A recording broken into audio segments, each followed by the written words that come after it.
సర్వదేవతాతీత స్వరూపులు భగవాన్ శ్రీ సత్యసాయిబాబా వారి దివ్య పాదార విందములకు నమస్కరిస్తూ భక్తులందరికీ సాయిరాం. శ్రీకృష్ణుడు శ్రీ సత్యసాయి మొన్నటి రోజున ఒక పేద భక్తురాలు కోనమ్మ చరిత్ర గురించి చదువుకున్నాం. ఆమె తన కుటుంబం చేత సమాజం చేత కూడా వెలివేయబడి స్వామి మీద భక్తితోటి పటపర్తి చేరి స్వామికి సకల సపర్యలు చేసుకుంటూ అక్కడ ఆశ్రయం పొందింది. ఒకనాటి ఉదయం నిలయములో స్వామి సన్నిధిలో ఒక ఉత్సవం జరగబోతున్నది. హాస్టల్ విద్యార్థులందరూ వేకువనే లేచి ఎంతో ఉత్సాహంతో స్వామి సన్నిధికి వెళ్ళడానికి తయారవుతున్నారు. ఆ సమయంలో ఒక విద్యార్థి సతీష్ బాబు అనే లెక్చరర్ వద్దకు వచ్చి వాళ్ళ రూమ్లో ఒక విద్యార్థి ఆరోగ్యం బాగలేదని ఆయనను ఒకసారి వచ్చి చూడమని చెప్పాడు. ఆ లెక్చరర్ సరే అన్నాడు. హాస్టల్లో తన బాధ్యతలన్నీ పూర్తి చేసుకునేసరికి దర్శన సమయం దగ్గర పడింది. పలహారం కూడా చేయకుండా ఆ లెక్చరర్ త్వరగా మందిరానికి చేరుకున్నాడు. స్వామి దర్శనం కోసం కూర్చున్న తరువాత గుర్తుకు వచ్చింది, అనారోగ్యంగా ఉన్న ఆ విద్యార్థిని చూడకుండా వచ్చానే అని. ఆయనకు ఎంతో బాధ కలిగింది.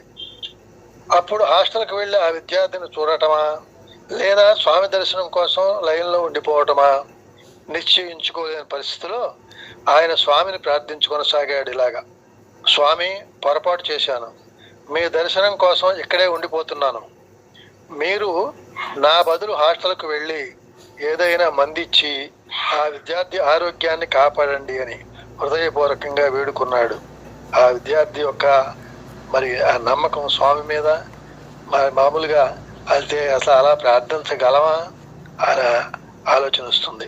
కానీ అతను మాత్రం అలా వేడుకున్నాడు. తన బదులుగా వెళ్ళి ఆ విద్యార్థికి మందిచ్చి రమ్మని స్వామిని వేడుకున్నాడు. దర్శనం అయిన తర్వాత ఆ లెక్చరర్ హాస్టల్కి వెళ్ళి ఆ విద్యార్థిని చూద్దామని అతని గదిలోకి చేరుకోగా ఆ విద్యార్థి ఎంతో అభిమానంతో కృతజ్ఞతలు చెప్పాడు. కృతజ్ఞతలు ఎందుకు అని ప్రశ్నిస్తే, సార్, మీరు ఇందాక వచ్చి నా నోట్లో మందు వేసి మంచినీళ్ళు పోశారు కదా, ఇప్పుడు నాకు పూర్తిగా నయమైంది అని చెప్పాడు. ఆ లెక్చరర్ ఆశ్చర్యపోయి, నేను అసలు నీ దగ్గరకు రాలేదే అని అంటే, లేదు సార్, మీరు వచ్చారు కదా, మీ గొంతు నాకు బాగా తెలుసు, మీ మాటలు విన్నాను అన్నాడు ఆ విద్యార్థి. వెంటనే లెక్చరర్ భగవాన్ బాబా తన చిన్న ప్రార్థనను ఆలకించి దివ్య లీలలను ప్రదర్శించారన్నమాట అని. ఆ విద్యార్థికి ఆరోగ్యాన్ని ప్రసాదించండి ప్రభు అని ప్రార్థించి ఉంటే స్వామి ఒక్క క్షణంలో ఆ అబ్బాయికి నయం చేసేవారు. కానీ నా బదులు మీరు వెళ్ళండి స్వామి అని పొరపాటుగా చేసిన ప్రార్థనను కూడా మన్నించి తమ అపారమైన ప్రేమానురాగాలను కురిపించారు స్వామి అనుకున్నాడు ఆయన.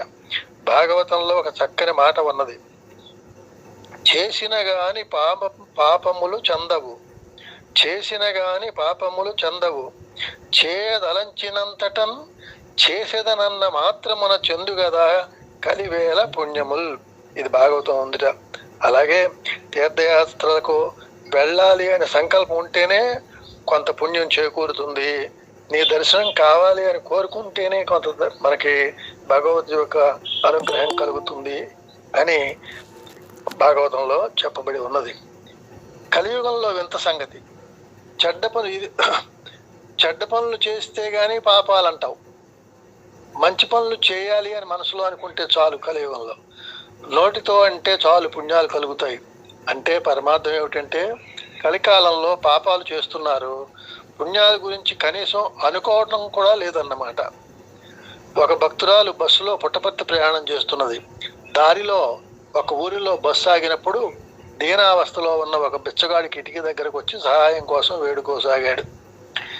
ఆమె అతని స్థితి చూచి జాలిపడి అతనికి సహాయం చేయాలి అని నిర్ణయించుకునే లోపున ఆ బస్సు బయలుదేరింది. అయ్యో, దగ్గర డబ్బులుండి కూడా ఇతనికి సహాయం చేయలేకపోయానే అని ఆమె ఎంతో బాధపడిపోయింది. ఆ బాధ ఆమె మనస్సును వదిలిపెట్టలేదు. చాలా మందికి ఇటువంటి సన్నివేశాలు కొన్ని ఎదురవుతాయి. తరువాత అయ్యో, ఇలా చేసుంటే బాగుండేది, చేయలేదే అనేటువంటివి దరిదాపుగా అందరికీ అనుభవంలో ఒకప్పుడు వస్తూ ఉంటుంది. ఆ బాధ ఆమె మనస్సును వదిలిపెట్టలేదు. ఆమె పుట్టపర్తి చేరుకున్నది. మరునాడు భగవాన్ బాబా ఆ కుటుంబాన్ని ఇంటర్వ్యూ గదిలోకి పిలిచాడు. అప్పుడు ఆమె బాబాతో, స్వామి, దారిలో బస్సు ఆగినప్పుడు ఒక బిచ్చగాడు దగ్గరకు వచ్చాడు. సహాయం చేయగలిగిన స్థితిలో ఉండి కూడా నేను అతనికి ఏమాత్రం సహాయం చేయలేకపోయానే అని బాధగా ఉంది స్వామి అన్నది. అప్పుడు భగవాన్ బాబా, పర్వాలేదు, సహాయం చేయాలి అని నీవు అనుకున్నావు కదా, చాలు, నీ బదులుగా అతనికి నేను సహాయం చేశాను అన్నారు. నారు పోసేది నీరు పోసేది నేనే అంటాడు భగవంతుడు. ఒకసారి శ్రీ సత్యసాయిబాబా బెంగళూరులో చించోళి రాణి నివాసానికి వెళ్ళారు. వారితో కస్తూరి గారు, మరికొందరు భక్తులు కూడా ఉన్నారు. ఆ సంస్థాన రాణులైన రాజమ్మ, సీతమ్మ అనే సోదరిమణులలో రాజమ్మకు ఒక కొడుకు, కూతురు ఉన్నారు. పెద్దావిడికి భగవాన్ బాబా వారితోటి కన్నడంలో అనేక విషయాలు మాట్లాడారు. తాను షిరిడీలో ఉండగా చించోలి మహారాజు తనంటే ఎంతో భక్తిగా ఉండేవారని, పేదలకు ఆర్తులకు ఎంతో సహాయం అందించేవారని ఆ విషయాలు గుర్తు చేశారు. షిరిడీ సాయి అవతారంలో ఉన్న విషయాలను గుర్తు చేశారు. తర్వాత హైదరాబాద్లో రజాకారులు విచ్చలవిధిగా ప్రవర్తిస్తున్న రోజుల్లో తాను పట్టి నుంచి హైదరాబాద్కు వారి నివాసానికి వచ్చిన సంగతి గుర్తు చేశారు. ఆ విధంగా చెబుతూ స్వామి సంభాషణ ఆధ్యాత్మికంలోకి వెళ్ళింది. మనస్సును జయించి భగవంతుణ్ణి ఏ విధంగా శరణాగతి పొందాలో స్వామి ప్రబోధించారు. మనస్సుని జయించి భగవంతుణ్ణి ఏ విధంగా శరణాగతి పొందాలో స్వామి ప్రబోధించారు. ఆ రాజమ్మ కుమారుడికి ఇండియన్ పోలీస్ సర్వీస్లో ఉద్యోగం వచ్చింది. మౌంట్ అబూ దగ్గర శిక్షణ కోసం వెళ్ళబోతున్నాడు.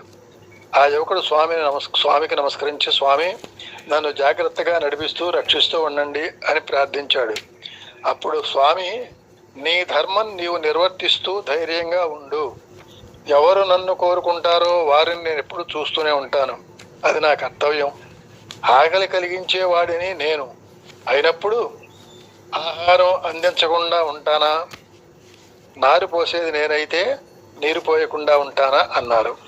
శ్రీకృష్ణ పరమాత్ముడు అర్జునుడితో, నేను పృథివిలో ప్రవేశించి సమస్త ప్రాణికోటిని భరిస్తున్నాను. పృథివిలో ప్రవేశించి సమస్త ప్రాణికోటిని భరిస్తున్నాను. రసస్వరూపుడైన చంద్రుడనై సస్యములనన్నింటిని నేను ఉద్భవింపజేస్తున్నాను.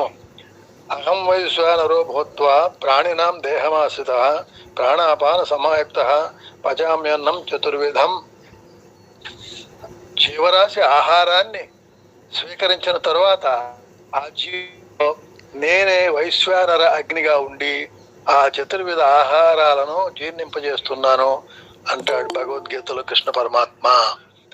ఈ విధంగా నారు పోసేది నేనే, నీరు పోసేది నేనే అనేటువంటి అభయాన్ని కృష్ణ ఏ అవతారంలో అయినా సరే భగవంతుడు ఆ పని చేస్తూ ఉంటాడు అని చెప్పుకుంటూ ఈరోజు చేసుకుందాం.